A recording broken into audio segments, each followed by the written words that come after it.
Salam əziz qardaşlar, əziz izləyicilər. Xoş gördük hər birinizi. Əziz qardaşlar, buyurun baxın, bax belə 30 baş birinci qarına boğaz şişəklər satılır. Təmiz tatallar cinsi, dəvə qulaq, durna boğaz heyvanlar.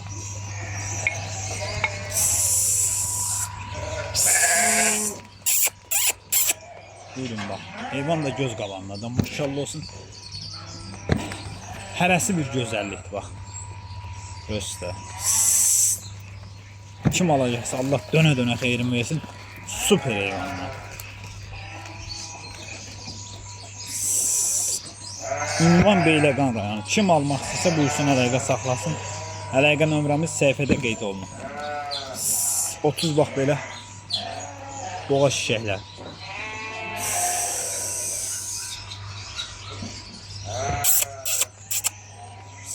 Bunlara baxın. Ay maşallah. Hamısı birinci qarına. Hələ heç birisi doğmuyor. Heç birisi.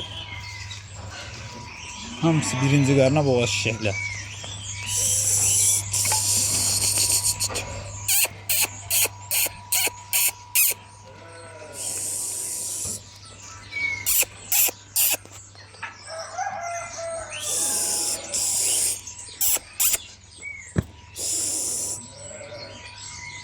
Ay maşallah.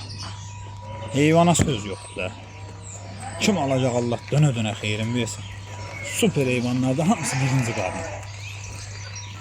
Birinci qarına boğaz şişəklər.